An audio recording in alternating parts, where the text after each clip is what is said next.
함께 들을 하나님의 말씀 마태복음 6장 9절에서 13절입니다. 마태복음 6장 9절에서 13절 한 절씩 교독하고 마지막 절은 함께 읽겠습니다. 그러므로 너희는 이렇게 기도하라. 하늘에 계신 우리 아버지여, 이름이 거룩히 여김을 받으시오며 나라가 임하시오며 뜻이 하늘에서 이루어진 것 같이 땅에서도 이루어지이다. 오늘 우리에게 일용할 양식을 주시옵고 우리가 우리에게 죄 지은 자를 사하여 준 것 같이 우리 죄를 사하여 주시옵고 우리를 시험에 들게 하지 마시옵고 다만 악에서 구하시옵소서. 나라와 권세와 영광이 아버지께 영원히 있사옵나이다. 아멘. 아멘. 우리는 계속해서 주님께서 가르치신 기도의 내용을 살펴보고 있습니다. 하나님의 이름을 영화롭게 하고 하나님의 나라를 이 땅에 보여주고 하나님의 뜻을 이 땅에 성취하며 살아가기 위해서는 우리에게 네 가지가 필요하다. 그렇게 말씀을 드렸었죠. 네 가지가 무엇이었던가요? 첫 번째는 일용할 양식을 위한 기도, 두 번째는 죄 용서를 위한 기도, 세 번째는 시험에 들지 않게 하시기를 구하는 것, 그리고 악에서 건져 주시기를 기도하는 것. 이 네 가지가 오늘 이 땅을 살아가는 하나님의 백성들이 하나님 앞에 간구해야 할 기도의 제목이라고 우리는 배웠습니다. 오늘은 이 네 가지 가운데 두 번째, 바로 죄 용서에 관해서 우리가 살펴보려고 합니다. 신약 성경을 보면 이 용서에 관한 주제를 굉장히 진지하게 다루고 있습니다. 예수님께서 말씀하신 그 말씀의 내용들을 우리가 가만히 살펴보면 예수님이 이 용서에 관해서 매우 중요하게 여기고 계심을 우리는 알게 됩니다. 그 예수님의 가르치심의 핵심은 무엇인가 하면 우리가 다른 사람들을 어떻게 대하느냐, 우리의 이웃을 어떻게 판단하느냐, 그것에 따라서 우리 주님께서도 우리를 그와 같이 판단하실 거라고 말씀하신다는 거죠. 그것이 사실 용서에 관한 예수님의 말씀의 핵심이라고 할 수 있습니다.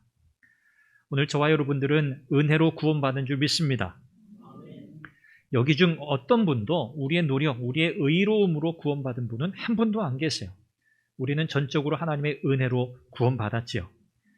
그래서 내가 은혜 받았다고 하는 이 사실에 대해서 오늘 우리의 삶을 통해서 그 은혜를 다른 사람들에게 나누고 베푸는 것, 이것보다 우리의 구원을 확실하게 증거하는 것이 없어요. 내가 받은 은혜를 다른 이들에게 흘려보낸다. 다른 사람들에게 내가 그 하나님의 은혜와 자비를 받았으니 나도 그와 같이 행한다. 이것이 구원받은 하나님의 백성들의 마땅한 모습이라고 성경은 우리에게 말씀하고 있습니다. 마태복음 18장 23절 이하에 보면 예수님께서 이 내용을 가르치시기 위해서 두 채무자의 이야기를 하셨어요. 두 채무자의 이야기. 1만 달란트 빚진 자와 100데나리온 빚진 자의 이야기입니다. 이 이야기는, 이 말씀은 우리가 너무 익히 잘 알고 있죠.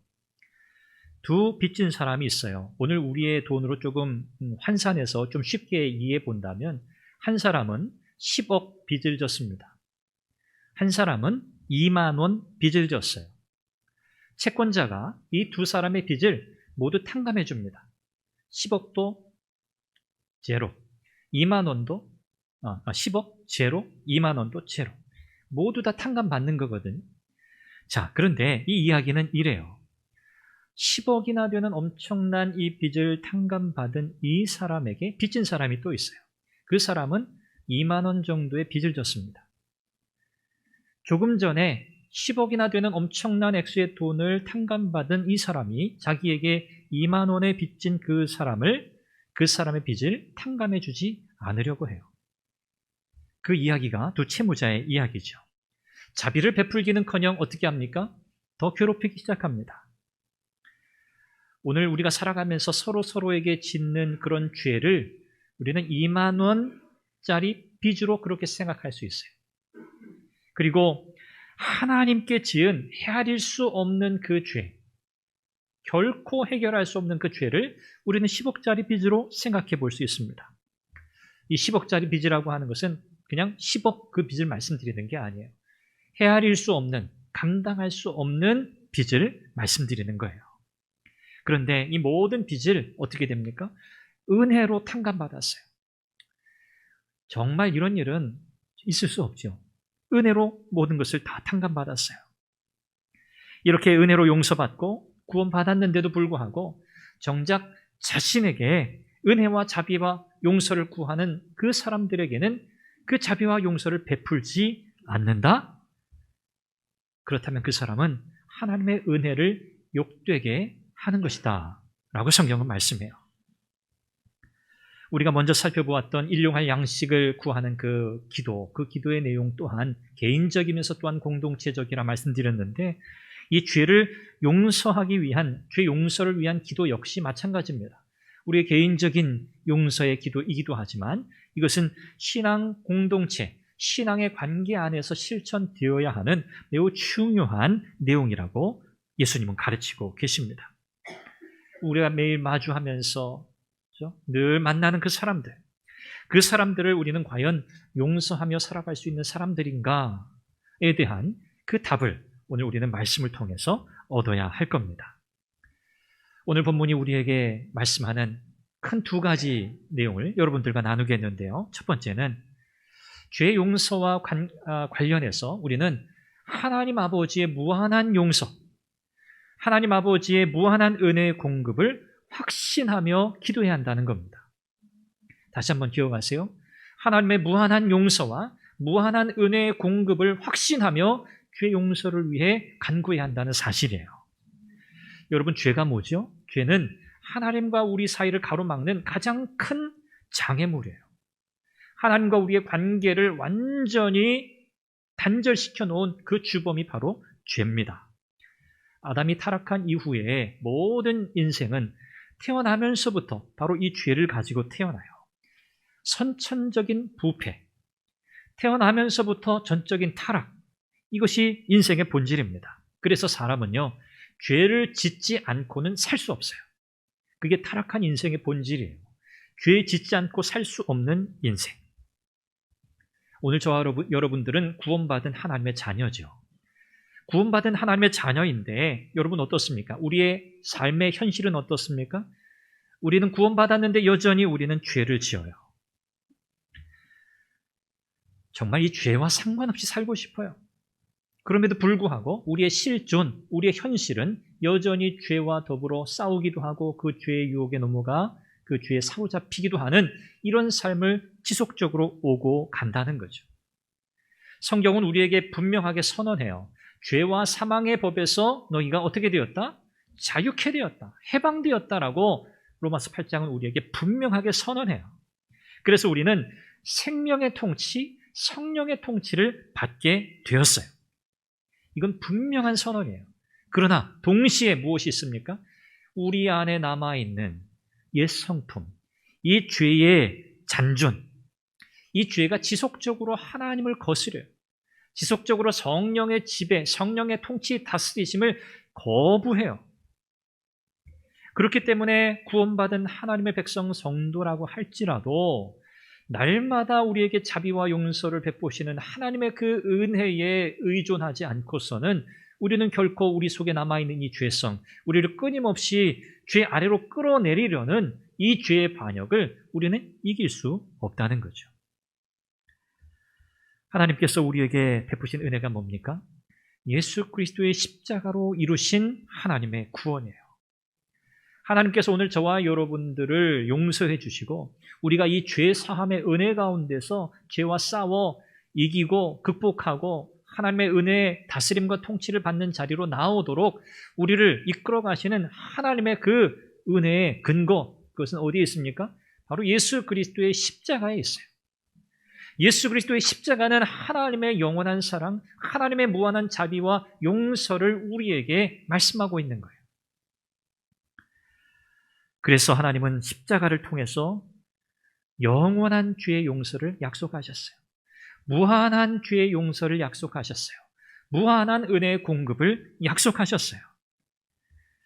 죄의 용서를 위해서 기도하라고 예수님 가르치시는데, 그러면 우리는 무엇에 근거해서 우리의 죄를 용서해 달라고 기도할 수 있는가? 바로 죄에 대한 영원한 하나님의 용서에 근거해서 그렇게 기도할 수 있는 거예요. 용서받은 사람의 관점에서는요, 그가 인생의 어느 시점에 자신의 죄를 깨닫고 회개하고 예수님을 믿었든지 상관없이, 그가 인생의 어느 시점에 예수님을 믿었든 상관없이 그의 인생의 과거와 현재와 미래에 짓게 될 모든 죄까지도 우리는 용서받은 줄 믿습니다. 이것이 영원한 용서예요. 하나님의 영원한 용서. 과거의 죄, 현재의 죄, 미래에 우리가 짓게 될 모든 죄까지도 용서함을 받은 것. 이것은요, 우리가 과거의 죄를 다 알고 회개해서, 또 오늘 우리의 현재의 죄를 하나님 앞에 회개해서, 그리고 앞으로 지을 미래의 죄들까지도 우리가 다 알고 회개했기 때문에 하나님께서 우리를 용서해 주시는 게 아니에요. 하나님의 용서의 성격을 기억하세요. 영원성이에요. 영원한 용서예요. 영원의 관점에서 하나님은 우리를 용서하셨어요. 우리의 모든 죄를 용서해 주신 거죠. 왜 이렇게 하실까요? 우리에게 티끌만한 죄가 있더라도 우리는 하나님 나라에 들어갈 수 없기 때문에 그래요. 이것이 우리를 향한 하나님의 영원한 용서, 우리를 그렇게 용서하시는 하나님의 특별한 은혜예요.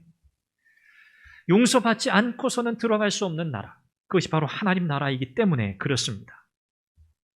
또 우리에게는요, 반복적인 용서가 경험되어야 해요. 반복적인 용서. 말씀드린 것처럼 우리는 구원받았는데 여전히 죄를 짓잖아요. 우리는 여전히 죄를 짓고 살아요. 어떤 사람들은 그렇게 이야기해요. 우리는 이 하나님의 영원하신, 이 무한하신 사랑과 자비에 근거해서 용서를 받지 않았는가? 과거의 죄도, 현재의 죄도, 미래 지을 죄까지도 우리가 다 용서받았으니까 이제 우리가 무슨 죄를 짓든 상관이 없다. 우리가 어떻게 살든 상관이 없다. 왜? 하나님의 영원한 사랑과 하나님의 영원한 용서는 우리의 모든 인생의 모든 시간들 안에 짓게 되는 모든 죄에 대해서 용서하셨으니까. 그러니 더 이상 우리는 회개할 필요도 없고, 우리가 어떤 일을 하든 하나님의 용서는 변하지 않으니까 걱정할 것 없다. 이렇게 생각하는 분들이 있어요. 그렇지 않아요. 여러분, 만약에 하나님의 영원한 사랑에 근거해서 우리가 짓는 어떤 죄에 대해서도 우리는 다시는 회개할 필요가 없다. 그러니 우리가 어떻게 살아도 그거 큰 문제 아니야 라고 한다면, 여러분, 너희는 세상의 소금이다. 너희는 세상의 빛이다. 라고 말씀하신 그 주님의 그 말씀에 우리가 과연 어떻게 순종하며 살 수 있어요? 세상의 빛이다. 세상의 소금이다. 세상과 다른 삶을 사는 거잖아요. 더 이상 옛사람의 모습을 반복하며 사는 게 아니잖아요. 하나님의 선하신 뜻을 이루며 살아가는 새로운 인생이 되는 거잖아요. 그런데 하나님의 영원한 이 용서에만 근거해서 우리가 무슨 죄를 짓든 상관이 없어, 더 이상 회개할 필요 없어 라고 생각한다면 그것은 하나님의 말씀을 제대로 이해하는 게 아니에요. 구원받은 사람도요, 하나님의 은혜에서 벗어나면 죄를 짓는 거예요. 하나님의 은혜의 다스림과 통치에서 벗어나는 순간 우리는 성령의 다스리심과 성령의 지배에서 벗어나게 돼요. 성령이 우리를 떠나시는 게 아니에요. 우리 안에 거하시는 성령은 한 번 우리 안에 거하시면 떠나지 않으세요. 그러나 동시에 우리는 그 성령의 지배를 거부할 수 있어요. 거절할 수 있어요. 이것이 타락한 인생의 본성이죠. 그렇기 때문에 우리는 어떻게 살아야 하는가? 성경이 왜 우리의 구원에 관해 말씀하시면서 구원을 이미 이루었다라고 하는 완료형과 또 너희 구원을 이루어 가라라고 하는 진행형 두 가지의 시제를 가지고 구원을 우리에게 말씀하고 있는가? 이 모순이 아닌가? 그렇지 않아요. 이것은 바로 하나님의 구원의 성격에 근거해서 우리에게 말씀하고 있는 거예요. 우리는 구원받았습니다. 우리는 하나님의 자녀가 되었습니다. 그런데 동시에 우리는 어떻게 살아야 한다는 거예요? 마치 구원받지 못한 사람처럼 살아야 한다는 거예요. 하나님 나라에 들어가기 위해서 애쓰는, 몸부림치는 사람처럼 우리의 구원을 이루어 가야 한다는 거예요. 이 긴장감이 우리의 삶에 남아있어요. 이 두 사이를 여러분 혼돈하시면 안 돼요. 오해하시면 안 돼요. 우리는 자기의 의지로도 죄를 지어요. 그렇지 않습니까? 우리는 의지적으로 우리 자신의 결단으로 하나님의 법을 어기며 살아요.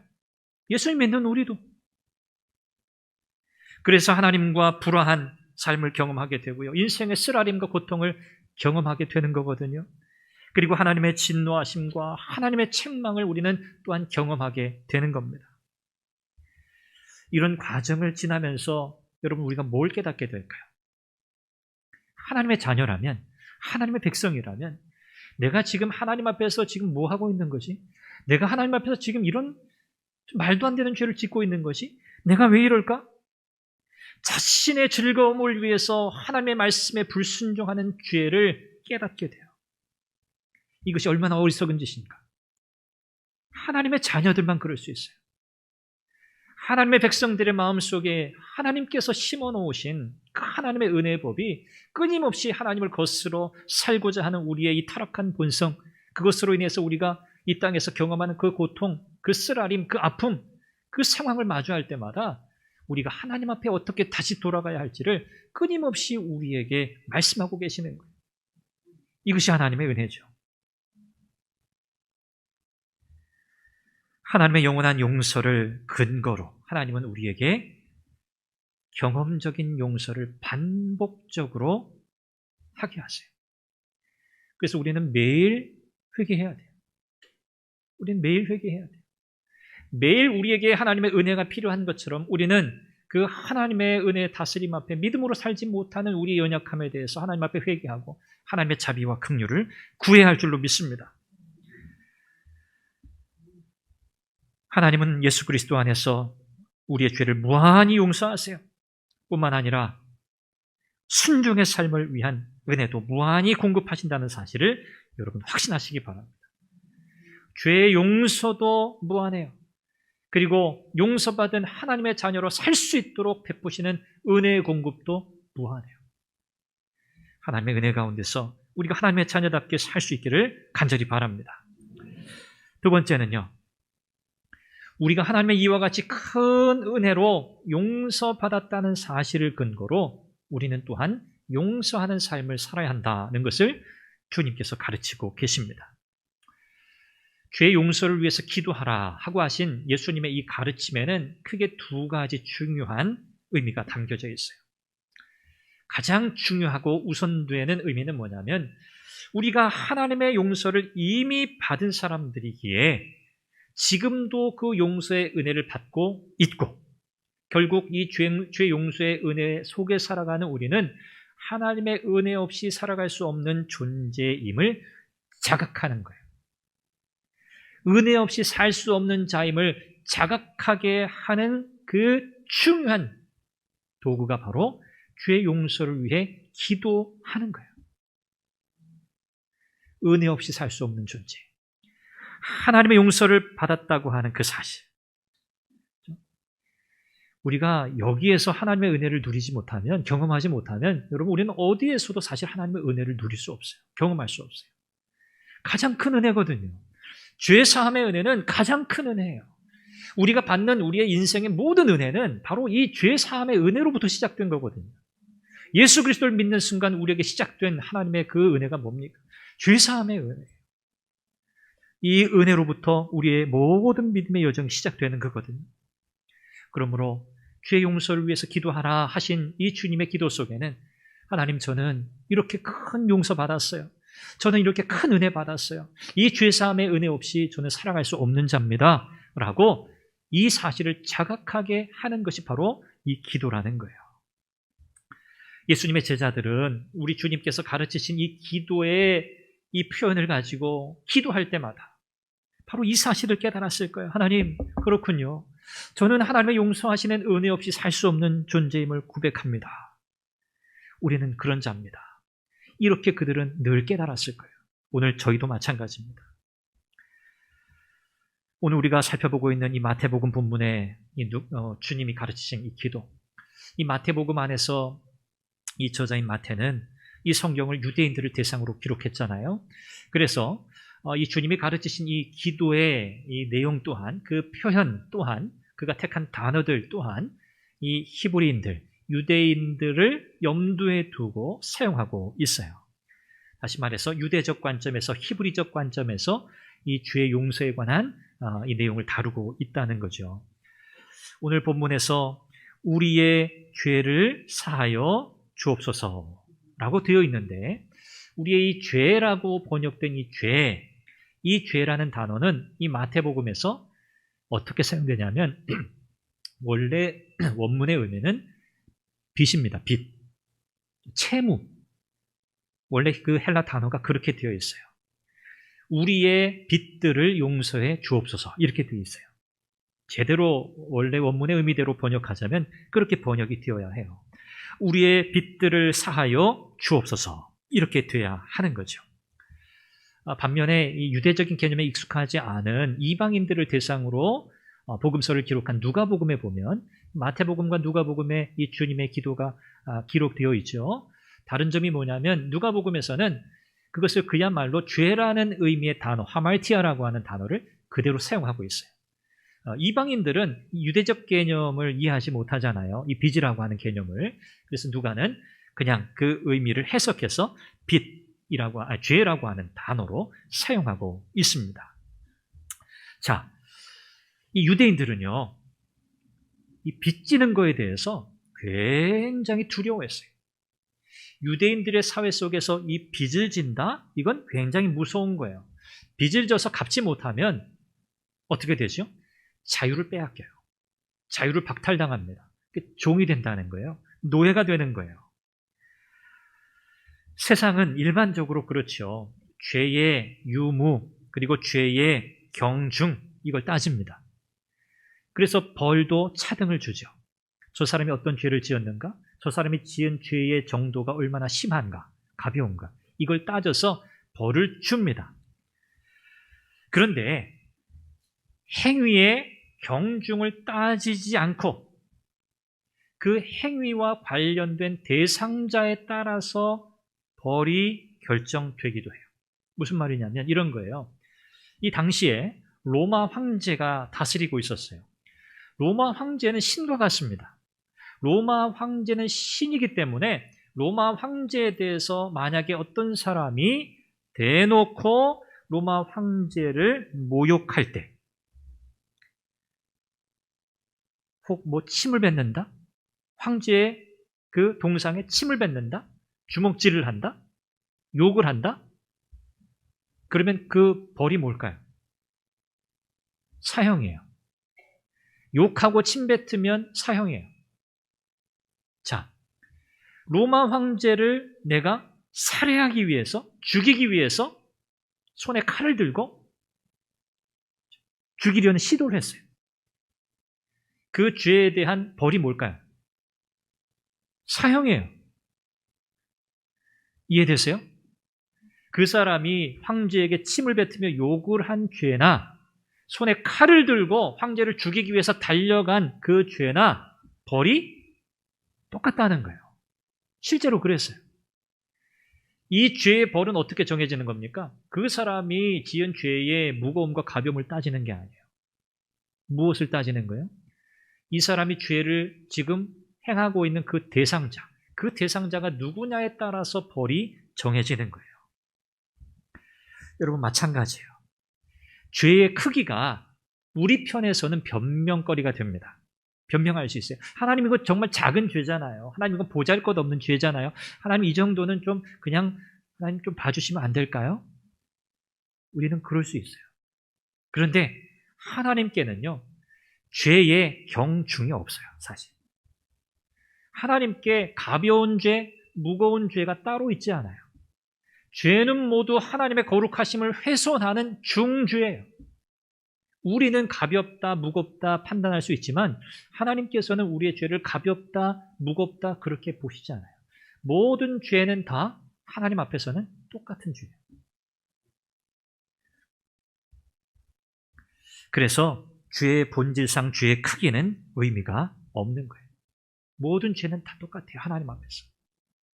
모두 하나님 미워하시는 거고요. 하나님을 향한 적대적인 행위라고 성경은 가르쳐주고 있습니다. 그래서 이 죄에 대한 이 자각, 죄를 깨닫는 것은요, 죄의 크기에 비례하지 않아요. 무엇에 비례합니까? 하나님의 거룩하심, 하나님의 거룩하심에 대한 자기 인식, 거기에 비례하는 거예요. 용서받았기에 우리는 용서해야 한다라고 하는 이 큰 주제 속에서 우리는 첫 번째 중요한 사실을 마음속에 기억해야 돼요. 우리는 하나님의 큰 용서를 받았고 용서 없이는 살 수 없는 존재라는 사실이고요. 두 번째는 다른 사람에 대한 용서의 마음이 없는 기도는 헛되다는 것을 우리는 잘 깨달아야 합니다. 타인에 대한 용서의 마음이 없는 용서의 청원, 용서해 주세요라고 하나님께 구하는 것은 헛된 기도라는 거예요. 왜 그렇죠? 오늘 이 말씀은 우리가 우리에게 죄 지은 자를 사하여 준 것 같이 우리의 죄를 사하여 주시옵고 이렇게 되어 있잖아요. 이 표현이 참 어려운 표현입니다. 우리가 우리에게 죄 지은 자, 이 죄라고 하는 것은 빚이라고 말씀드렸죠. 우리가 우리에게 빚진 자들을 용서해 준 것처럼 탕감해 준 것 같이, 이 표현은 여러분 어떻게 이해되세요? 하나님, 우리가 다른 사람의 죄 용서해 줬잖아요. 그러니까 하나님, 우리 용서해 주세요. 뭐처럼 여러분 느껴지세요? 이거 어감이? 조건. 하나님, 우리가 용서했지요? 다른 사람 용서해 줬어요? 하나님 잘 보세요. 그러니 하나님, 당연히 우리 용서해 주셔야죠. 이런 어감으로 사실 우리에게 다가오는 표현이에요. 우리가 다른 사람을 용서했으니까 하나님도 마땅히 우리를 용서해 주셔야 합니다. 라는 용서의 조건처럼 이해되기 쉬운 표현이에요. 그런데 원문의 의미를 우리가 자세히 헤아려 보면 이 말씀의 의미가 무엇인가를 우리가 정확하게 알게 돼요. 아쉽게도 우리가 마주하고 있는 이 개역성경의 이 번역을 통해서는 그 의미들이 잘 드러나지 않아요. 제가 원문의 의미를 여러분들에게 소개해 보면 이렇습니다. 이 표현은 이런 거예요. 하나님, 우리의 죄를 용서해 주세요. 그와 동시에, 이게 중요합니다. 그와 동시에 하나님, 우리의 죄를 용서해 주세요. 그와 동시에 우리도 우리에게 죄 지은 사람들, 우리에게 빚진 사람들을 용서해 주겠습니다. 이 의미예요. 자, 여러분 여기서 무엇을 발견하실 수 있습니까? 하나님, 우리를 용서해 주세요. 그와 동시에 우리도 우리에게 죄 지은 자를 용서해 주겠습니다. 여기서 여러분 뭘 발견하셔야 하냐면 바로 동시성이에요. 동시성. 여기 동시에라고 제가 말씀드렸잖아요. 이것을 이제 동시성의 완료형이다, 그렇게 표현하기도 하는데, 동시적인 것의 완료, 똑같이 일어나는 거예요. 똑같이. 이것은 일종의 맹세, 일종의 서약이에요. 하나님 앞에서 드리는 우리의 맹세예요. 하나님, 우리를 용서해 주세요. 그러면 내가 이렇게 맹세합니다. 뭐라고? 나에게 죄 지은 사람을 내가 용서할게요. 이런 의미를 담고 있는 거예요. 다른 사람에 대한 미움, 원한, 증오심을 마음에 품고 있으면서 하나님, 내 죄를 용서해 주세요라고 기도할 때 그 기도는 하나님께 응답되는 기도가 아니라는 거예요. 그건 하나님이 원하시는 기도가 아니라는 거예요. 그건 이런 것과 같아요. 하나님께서 나의 죄를 용서해 주신다고 하는데 나는 죄 용서받지 않을래요 하는 것과 사실은 똑같은 거예요. 하나님, 정말 제가요, 이건 양보할 수 없어요. 제가 정말 저 사람만큼은 제가 용서할 수 없거든요. 하나님, 그것만 좀 어떻게 좀 봐주세요. 그리고 저의 죄는 좀 용서해 주세요. 이게 안 된다는 거예요. 어떻게 이해가 되세요? 그게 안 된다는 거예요. 죄 용서라고 하는 것은 하나님께서 주신 가장 큰 계명, 하나님을 사랑하고 내 이웃을 내 몸과 같이 사랑하라 하신 그 말씀과 같아요.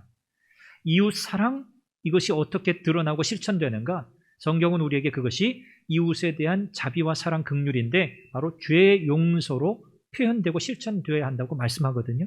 그러니까 죄 용서라고 하는 것은 하나님의 뜻이에요. 이웃을 사랑하는 중요한 방법이에요. 그런데 그것을 실천하지 못하면서 하나님께 용서를 구한다? 그것만은 내가 용서할 수 없습니다. 라는 마음으로 하나님께 하나님 나 이런 죄 지었으니 용서해 주세요라고 기도한 것은 합당한 기도가 아니라고 말씀하고 계시는 거예요. 그래서 이어지는 마태복음 6장 15절에 보면 예수님께서 매우 중요한 말씀을 하세요. 너희가 사람의 잘못을 용서하지 아니하면 너희 아버지께서도 너희의 잘못을 용서하지 아니하시리라. 하나님의 용서와 우리의 용서가 연결되어 있어요. 이것이 너무너무 중요합니다. 오늘 저와 여러분들은 용서받은 죄인이에요. 용서받은 죄인. 용서받았어요. 그러나 우리는 여전히 죄인이에요. 그러므로 우리에게는 은혜가 필요하고요. 하나님의 은혜를 거스려서 계속 반복해서 하나님을 대적하려고 하는 이 타락한 우리의 이 본성을 우리의 힘으로는 억누를 수 없어요. 그래서 예수 그리스도의 십자가 은혜가 날마다 우리에게 필요한 것이고 우리가 그 십자가 앞에 나아가는 이유가 거기에 있는 거예요. 그래야 우리는 진정으로 주님이 원하시는 용서를 할 수 있게 돼요. 하나님의 은혜에 대한 감격, 죄 사함 받은 그 은혜에 대한 감격이 우리 안에 살아나야 해요. 여러분 안에 이 감격이 날마다 있으십니까? 죄 용서함에 대한 감격? 여러분의 반응을 보니 여러분 다시 회복하셔야 돼요. 우리는 다시 회복해야 돼요. 우리 신앙생활이 몸이 건조해질 때 많아요. 우리의 신앙생활이라는 게 여러분 특별하고 위대한 일들이 막 일어납니까? 아니에요. 너무 일상적이고 너무 평범해요. 지루할 만큼 단조로울 만큼 우리의 신앙생활이라는 것이 그렇게 특별한 일이 사실은 없어요. 그러다 보면 우리의 이 믿음이 어느샌가 매너리즘에 빠져요. 습관적인 반복적인 이런 신앙생활에 열정을 잃어버려요. 감격을 잃어버려요. 그것을 회복하는 길은 딱 한 가지밖에 없어요. 우리가 처음 시작한 자리로 돌아가는 거예요. 하나님께서 우리에게 찾아오셔서 우리를 만나주시고 예수 그리스도의 십자가로 우리의 모든 죄를 용서하시고 우리를 구원해내신 그 구원의 은혜, 그 감격의 순간을 다시 찾아가는 거예요. 거기서부터 시작하지 않으면 우리는 다시 회복될 길이 없어요. 여러분, 우리 모두가 하나님의 이와 같은 크신 은혜 받은 구원받은 용서받은 죄인이라는 사실을 여러분 기억하시기를 바랍니다. 거기에서 은혜를 누려야 돼요. 거기에서 우리는 한 발 더 나아가야 합니다. 우리는 그 큰 은혜를 받았으니 그 은혜를 이제는 다른 사람들에게 비추는 은혜의 반사판 거울이 되어야 합니다. 우리를 볼 때마다 사람들은 하나님의 은혜를 봐야 돼요. 하나님의 은혜를 경험해야 돼요. 야, 저분 보면 보고 싶지 않아. 저분 보면 기분이 나빠. 여러분, 이것은 수치입니다. 부끄러운 일입니다. 야, 저분을 보니까 그래, 하나님의 은혜가 무엇인지 내가 알겠어. 내가 저분과 대화를 하면, 저분과 함께 내가 교제하면 정말 내 마음이 뜨거워져. 나의 부끄러움을 보게 돼. 그리고 나도 하나님 앞에 다시 믿음으로 서야지라고 하는 그런 도전을 받게 돼. 여러분 모두가 그런 분들이 될 수 있기를 바랍니다. 우리는 하나님의 은혜의 통로예요. 하나님이 우리를 그렇게 쓰시려고 구원하셨어요. 오늘 우리는 용서받은 자의 기도를 하나님께 드려야 합니다. 하나님, 우리의 죄를 용서해 주십시오. 그와 동시에 우리가 우리에게 죄 지은 자를 용서하겠습니다. 이것이 오늘 우리가 드려야 하는 용서받은 자의 기도임을 믿습니다. 여러분, 하나님께 받은 은혜와 사랑, 이것은 우리의 삶의 현장 속에서 우리의 신앙 공동체 안에서 우리의 맹세와 서약의 실천으로 이루어져야 함을 여러분 잊지 마시기를 바랍니다. 그래서 우리가 늘상 반복적으로 드리는 주님이 가르치신 기도지만 이 기도의 의미가 이것이었구나 라고 여러분 마음속에 기억하시고 기도하실 때마다 이 기도를 마음속에 드리시기를 바랍니다. 기도하겠습니다. 우리 함께 같이 기도하지요. 하나님께 받은 은혜, 그 구원의 감격 다시 회복시켜 주옵소서. 하나님, 주의 용서에 대한 감격 속에 살아가게 하옵소서. 또한 우리 삶 속에서도 다른 이들을 향해 이 용서의 은혜를 흘려보내게 하여 주옵소서. 우리의 죄를 용서해 주시기를, 그와 동시에 우리도 우리에게 죄 지은 자를 용서하겠다고 하는 이 신앙적 결단과 맹세가 오늘 우리의 삶 속에 이루어지게 하옵소서. 우리 같이 함께 간절히 한 목소리로 한번 기도합니다. 자비하신 아버지 하나님, 은혜와 사랑을 감사합니다. 오늘 주께서 우리에게 주의 말씀을 통하여 깨닫게 하시고, 하나님, 이 죄 용서를 위하여 기도하라고 하시는 이 주님의 말씀, 그 의미가 무엇인지를 말씀을 통해 다시 한번 깨닫게 하시니 감사합니다. 하나님 아버지, 우리는 은혜 받은 자입니다. 우리는 용서받은 자입니다. 하나님의 구원에 은혜 받은 자입니다. 하나님, 그 큰 은혜 받았으니 하나님, 우리가 어떻게 살아야 할지, 하나님, 정말 우리의 삶을 통하여 하나님의 은혜가 흘러가는 복된 삶이 되도록 역사해 주시기를 원합니다. 성령 하나님, 은혜를 부어 주옵소서. 자비와 긍휼을 부어 주옵소서. 하나님께서 우리를 용서해 주신 것처럼 하나님, 우리가 우리의 삶을 통하여 우리에게 죄 지은 자, 우리에게 빚진 자들을 향해 하나님의 자비와 용서를 실천하도록 은혜를 더하여 주시옵소서. 성령이시여,